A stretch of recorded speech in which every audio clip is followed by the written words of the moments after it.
Ngopi bareng MJH, ngobrol santai penuh makna. Oh, oh, oh. Bersama Prof. Muhammad Jafar Hafsah, cerita petani penuh inspirasi. Bismillahirrahmanirrahim. Assalamualaikum warahmatullahi wabarakatuh. Salam sejahtera bagi kita semua. Sehat kita semua, alhamdulillah. Sahabat Yampi, para petani dan pengusaha tani, kembali lagi di channel Yampi Focus dalam program Ngopi Bareng MJH. Ngobrol santai seputar pembangunan pertanian Indonesia bersama Muhammad Jafar Hafsah. Pemirsa, Presiden Prabowo kemarin secara resmi mengumumkan Indonesia mencapai swasembada pangan tahun 2025. Dengan penuh rasa syukur, pengumuman itu disampaikan Presiden Prabowo pada panen raya dan pengumuman swasembada pangan Rabu 7 Januari 2026 di Kerawang.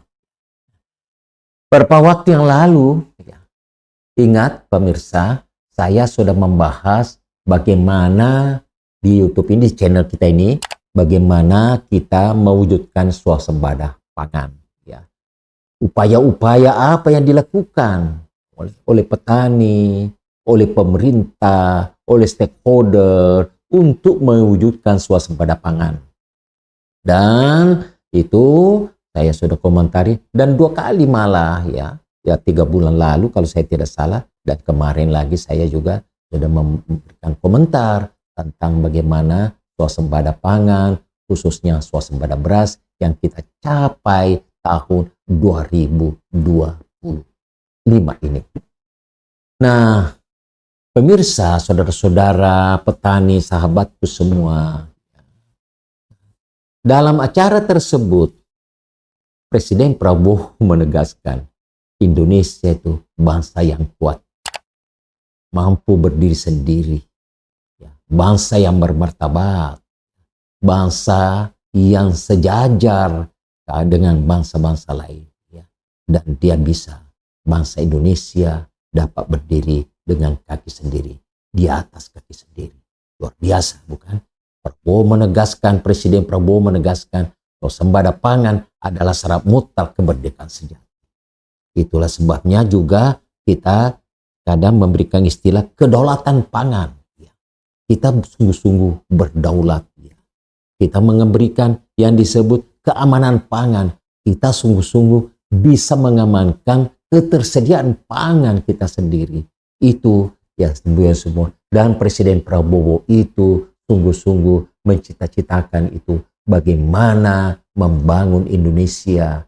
Bagaimana sumber daya manusia, bagaimana sumber daya alam, bagaimana kekayaan Indonesia yang begitu berjubel, begitu bertumpuk, begitu banyak, tersebar di mana-mana dengan jumlah yang tidak sedikit, itu tidak mampu atau tidak otomatis dapat mewujudkan kemaslahatan, kebahagiaan untuk mewujudkan perekonomian masyarakat, terutama petani dan masyarakat-masyarakat yang masih serba kekurangan.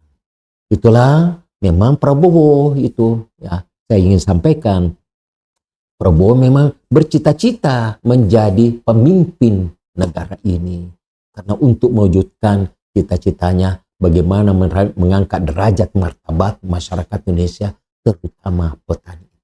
Oleh itu beliau dari tentara, dari Kopassus, dari tentara, dari jenderal, kemudian masuk memimpin HKTI, Himpunan Kerukunan Tani Indonesia.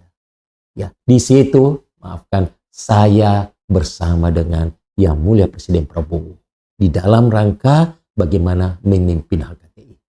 Pada waktu itu Pak Prabowo datang, saya pun pada waktu itu berkeinginan atau ingin menjadi ketua umum HKTI, tetapi Pak Prabowo lebih mendapatkan dukungan atau namanya Presiden Prabowo terpilih pada waktu Pak Prabowo terpilih dengan aklamasi, ya, di mana memang saya juga sebagai calon umum, ya, tidak jadi kita memilihnya dengan musyawarah. Ya, masuklah beliau di HKTI, Himpunan Kerukunan Tani Indonesia, dan dia paham bahwa organisasi HKTI itu adalah organisasinya petani, organisasinya masyarakat petani, organisasinya stakeholder petani, maka beliau bermaksud dan diajak memimpin Himpunan Kerukunan Tani Indonesia. Dan situlah wujudkan, dan dari situ melangkah, kemudian tentunya ya beliaunya pun sendiri mengatakan itu, membuat partai yang disebut Gerindra, yang berbasis memang adalah banyaknya adalah stakeholder petani, ya, pertanian, ya. Nah, kemudian membentuk Gerindra, organisasi Partai Gerindra, dan disitulah dia menapaki perjalanan hingga terpilih menjadi Presiden Republik Indonesia yang ke-8. Kenapa baru berhasil yang ke-8? Karena beliaunya itu namanya memang Mr. 08. Jadi itu kalau kita kaitkan begitu, itu bahasa-bahasa apa? Bahasa-bahasa ngelesnya, bahasa menuju. Ya, bahwa ya beliau itu dikatakan Mr. 08, maka dia tidak terpilih di presiden ke-7, dia justru terpilih menjadi presiden ke-8. Itu rahasianya. Baik, jadi Indonesia negara kaya, dia selalu mengatakan begitu. Indonesia berpotensi sumber dayanya. Nah, kenapa tidak makmur-makmur saja? Ada istilahnya, karena kebocoran sumber daya yang terjadi. Manajemen pengelolaan sumber daya, ya, kemudian dengan hasil sumber daya tidak memenuhi kaidah daripada pembukaan Undang-Undang Dasar, bukan kaidah ya pembukaan Undang-Undang Dasar 45 dan Undang-Undang Dasar 1945, ya, bumi untuk ya sumber daya dan terkandung di dalamnya itu untuk kemakmuran rakyat.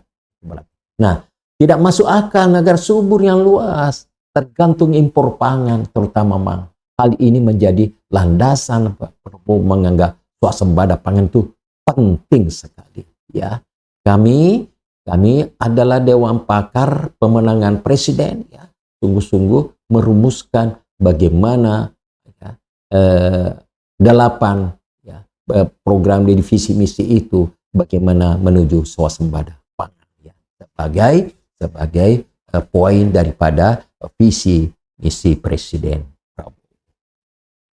Nah, pada pandemi COVID-19 menjadi peringatan keras bagi kita. Pada waktu itu tidak mudah kan, kita punya uang tapi barang tidak ada. Tidak ada negara yang mau melepaskan pangannya untuk ya, menjaga-jaga kepentingan di dalam negaranya sendiri. Oleh karena itu, ya bukan karena bahwa ada beras di mana-mana, ada pangan di mana-mana, kita punya duit untuk membeli, tapi itu ada duit, tidak ada barang, istilahnya seperti begitu. Itu terjadi pada COVID. Nah, oleh karena itu, ya, bagaimana ya sangat-sangat itu konsen kepada petani. Pak Prabowo menyampaikan bahwa petani adalah tulang punggung kemerdekaan Indonesia. Jadi pertanian itu adalah tulang punggung negara. Kalau sektor pertanian sudah kita kerjakan baik, berarti dapat memberi makan kepada bangsa sendiri, oleh sendiri memberi makan, itu adalah suatu martabat. Dan itu adalah satu kehormatan. Dan itu negara yang cerdas adalah negara yang mampu menyiapkan pangannya sendiri. Apalagi Bapak sekalian, ya, untuk menurut FAO, untuk negara yang berpenduduk lebih besar 100 juta, itu wajib menyiapkan pangannya sendiri. Itu sudah menjadi rumusan itu, bahwa sangat berbahaya negara besar, ya, negara sedang besar apalagi negara besar seperti Indonesia. Apanya yang besar Indonesia? Ya, penduduknya juga negaranya memang besar secara wilayah, itu tergantung pangannya kepada impor, tergantung kepada negara-negara lain. Maka kita bisa didikte oleh negara-negara lain dengan pangan. Nah, kemudian oleh karena itu, jadi petani konsen Pak Prabowo terhadap petani. Ya. Dan dia merasa bahwa petani itu pejuang. Dialah dulu yang selalu memberikan makan ya kepada para pejuang, para TNI, tentara-tentara pejuang ya. Waktu itu calon-calon tentara ya. Kemudian tentara, petani yang selalu memberikan mensupport, selalu menyiapkan makan ya. Di dalam diam, di dalam sunyi, kemudian di dalam ketekunan bekerja menyiapkan pangan. Dan ya, kita memang mengatakan bahwa yang pertama masuk surga itu adalah para petani-petani, karena dialah yang menyiapkan memproduksi pangan untuk menjadi makanan utama dan membuat orang dapat hidup. Tidak ada nyawa bisa berjalan tanpa makan. Disitulah peranan petani. Petani paling setia, paling nasionalis, dan paling merah putih itu menurut Pak Prabowo. Tidak ada keluhan, terus berjuang. Dari mulai berjuang untuk kemerdekaan sampai setelah merdeka, dia selalu menjadi pejuang. Ya. Nah, itulah sebabnya sangat respect. Kalau Pak Prabowo selalu istilahnya, dia selalu hormat. Jadi kemarin pun dia memberikan hormat kepada petani-petani dan kepada pejuang-pejuang swasembada. Jadi itu adalah kebiasaan. Beliaunya memang luar biasa. Bertemu dengan seperti kita pun juga tidak duluan kita yang hormat. Biasa beliaunya duluan. Atau bersamaan saling kita hormat. Baru pelukan, baru ciuman dan sebagainya. Itulah Pak Prabowo pribadinya. Nah sekarang dia hormat kepada petani. Dia hormat kepada stakeholder pertanian. Dia hormat kepada pembantu-pembantu presidennya yang berjuang di dalam swasembada. Jabatan dan pangkat itu adalah amanah dari rakyat, ya, tanggung jawab. Nah, oleh karena itu, ya, beliaunya itu, kepemimpinan itu harus berani, harus jujur. Pemimpin itu harus cerdas, ya, dan selalu berpihak kepada orang-orang kecil, kepada rakyat kecil. Itulah baru sejatinya pemimpin Indonesia. Yang dikenang bukan jabatan, ya, tapi nama baik dan keberpihakan. Ya. Itu yang selalu dikenang. Ya. Apa mau dikenang? Kalau misalnya statement mengatakan luar biasa seorang presiden berpihak kepada konglomerat. Ya, bayangkan apa yang bisa, apa kesannya kalau seperti itu. Tidak. Ya, bukan berarti bahwa tidak memberikan kesempatan kepada pembesar, tetapi yang selalu menjadi ukuran bagaimana seorang pemimpin berpihak kepada orang yang terbatas, kepada orang miskin. Justru itulah nanti akan ya berjuang keadilan dari situ, dan bagaimana terjadi ya tidak terjadi disparitas antara kaya dan miskin, tidak terjadi perbedaan pendapatan yang menjolok ya, yang kita populer istilahnya ketimpangan. Jangan lupa ketimpangan kita di Indonesia pada titik 3,8. Nah, Indonesia tidak lagi tergantung. Bagaimana? Target swasembada 4 tahun dicapai.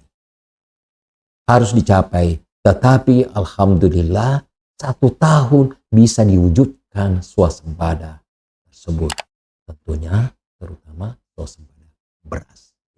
Yang akan menyusul, insya Allah kita akan lakukan ya, karena beraslah adalah pentolan daripada pangan, ya, maka sudah terwujud bahwa tahun ini adalah tahun, maksudnya 2025 itu sudah terwujud swasembada pangan. Kita punya cadangan saja beras ya di Bulog itu 3, untuk Desember ini 3,5 juta ton. Itu tertinggi sepanjang sejarah. Indonesia tidak tergantung impor. Tadi saya sudah kemukakan. Bagaimana kalau kita tergantung impor? Menteri Pertanian ya diberikan apresiasi, ya tentunya Menko Pangan diberikan apresiasi. Kemudian seluruh pengusaha BUMN yang diberikan apresiasi. Petani, KTNA, para petani, penyuluh diberikan apresiasi oleh Presiden, pejuang-pejuang ketahanan swasembada pangan. Itu disampaikan kemarin, saudara. Ya, kemarin pertemuan itu memang juga hadir ya para pembantu presiden, para menteri, wakil menteri, pejabat-pejabat negara. Jadi hadir komponen DPR ya, Ketua Komisi 4 hadir, kemudian menteri-menteri tentunya, kemudian juga hadir dirut-dirut, direktur-direktur atau direksi BUMN, terutama yang berkaitan BUMN pangan, kemudian juga hadir gubernur, kemudian hadir bupati dan wali kota ada hadir, dan kemudian organisasi-organisasi profesi diundang semua, dan luar biasanya disapa satu-satu oleh Presiden.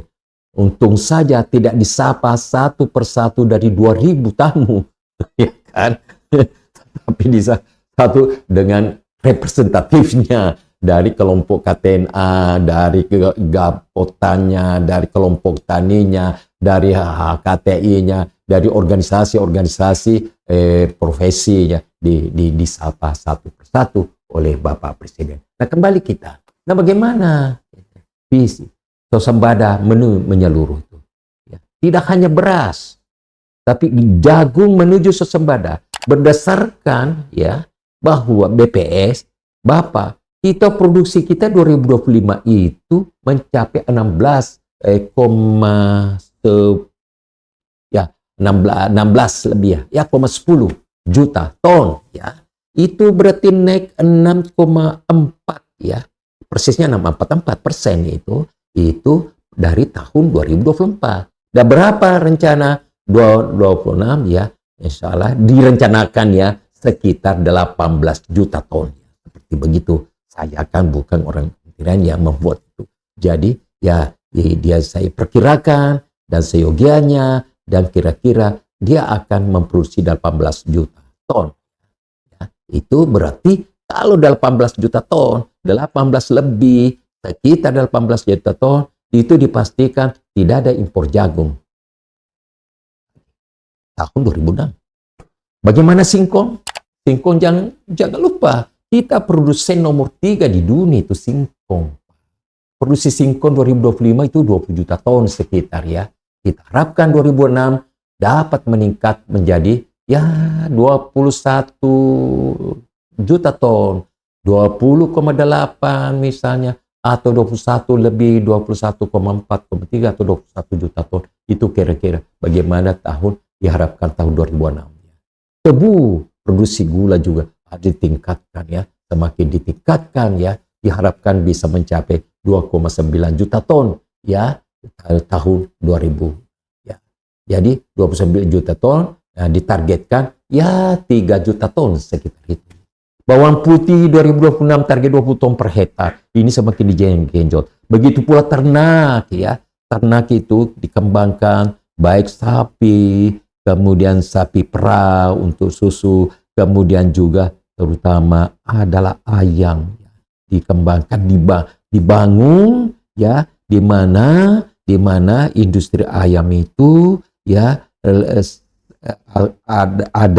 ada semacam industri yang menguasai sebagian besar daripada bisnis ternak ayam ini, yang oleh pemerintah akan semakin membangun beberapa daripada penyedia atau industri ayam ini, hilirisasi daripada ayam ini, atau industri ayam, maaf ya.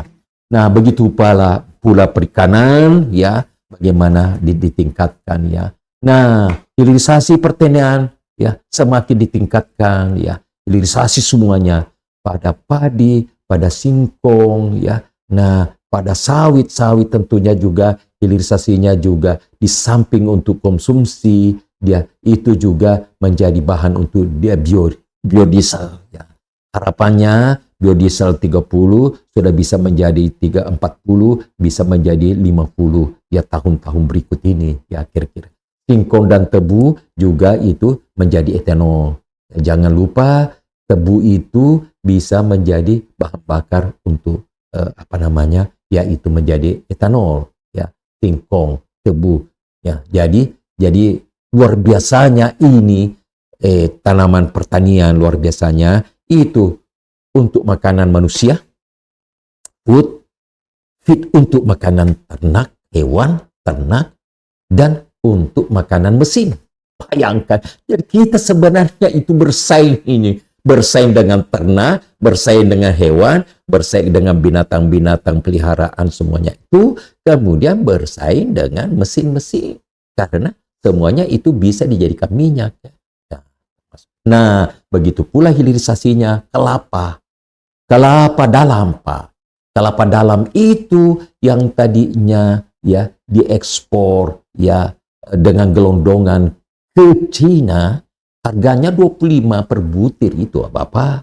Bayangkan itu, yang dari harga 10.000 per butir, 25 butir. Dan diekspor ke sebagian besar ke Cina, atau Cina mengimpor sebagian besar produk kelapa dari Indonesia.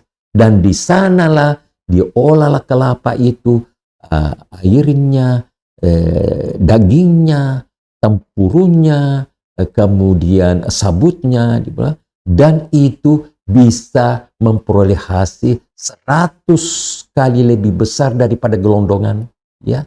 Bisa menjadi sampai bisa tembus ke 500 kali daripada gelondongan. Airnya saja, air kelapa itu di dalam kemasan karena diminum di sana untuk mensubstitusi daripada susu, itu pun diminum air kelapa, maaf, jadi santannya tadi. Nah, air kelapa itu bisa 40-50 ribu rupiah per satu kemasan itu. Sedangkan kelapa kita jualnya cuma 25 gelondongannya.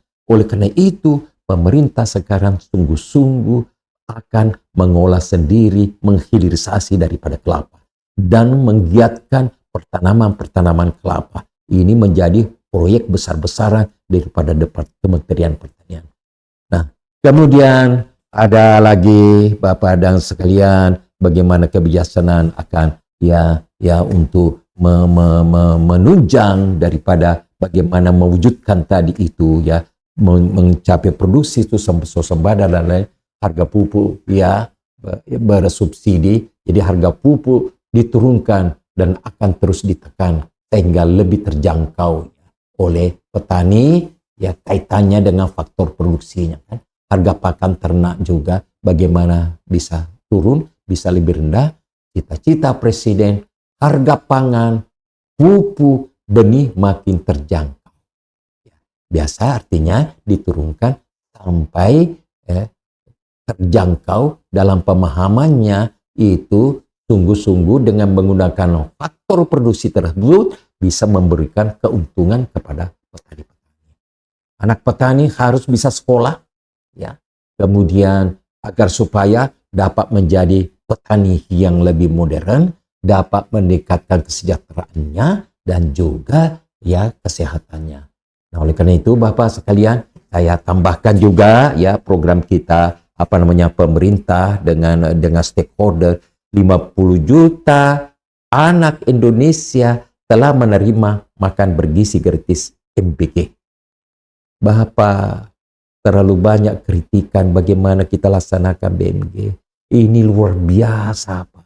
Bagaimana meningkatkan IQ, meningkatkan kepintaran, meningkatkan kecerdasan, meningkatkan body badan ya, untuk menjadi yang lebih kekar, yang lebih tinggi, yang besar, sehingga bisa juga menjadi dominan kapasitasnya dalam berbagai aspek. Misalnya taruhlah dia olahraga ya.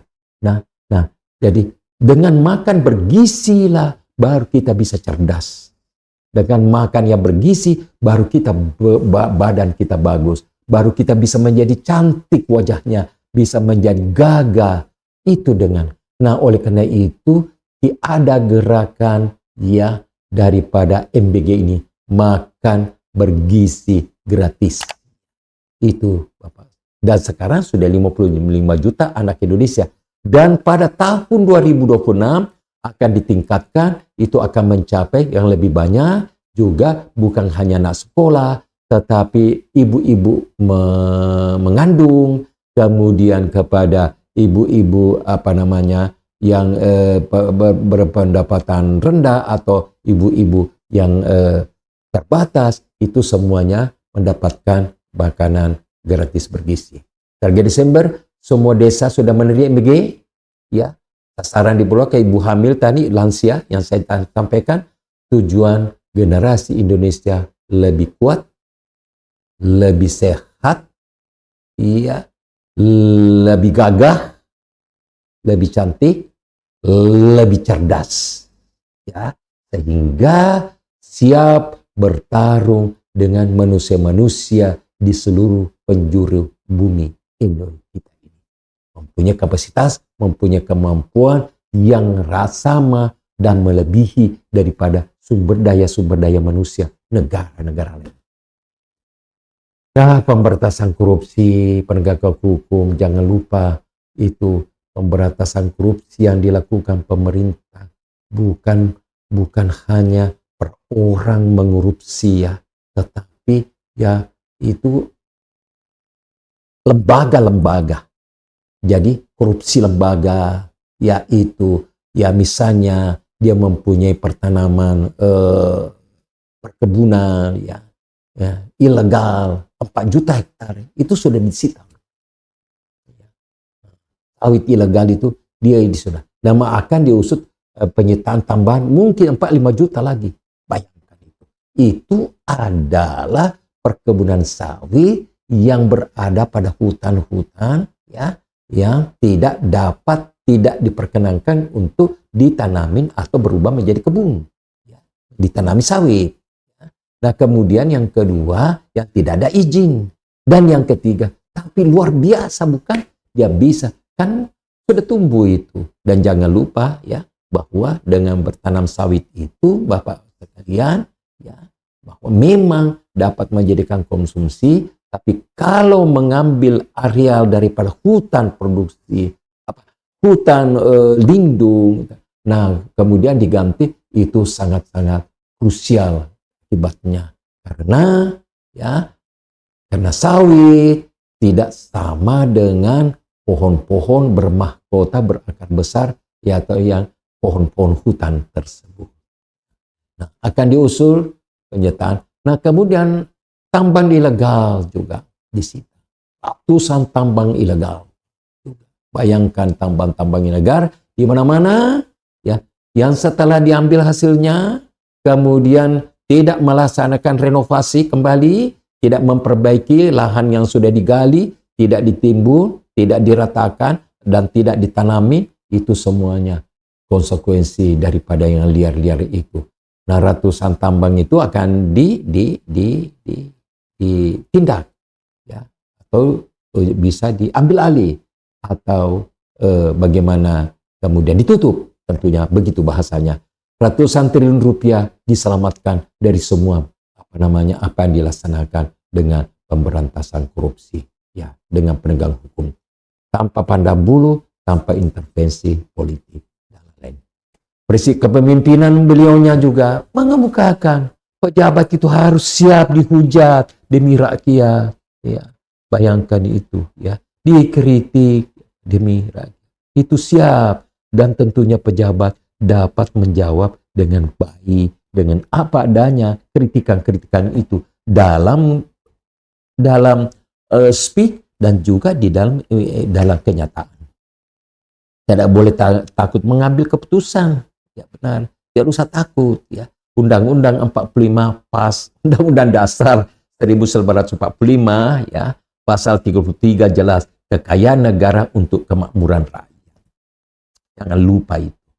Jadi di dalam pasal 33, ya, Kemudian kan dalam yang lalu itu ada 3, kemudian sekarang kan dijadikan pasal ekonominya ketiga itu menjadi 5 poin, dan poin 1 dan 3 itu tetap di mana salah satunya kekayaan negara untuk kemakmuran rakyat. Yang tidak sejalan dengan Presiden mengatakan yang tidak sejalan dengan semua aspek-aspek seperti ini, ya silakan silakan ya mundur, ya tentu maksudnya ya mundur dari pembantu presiden, mundur dari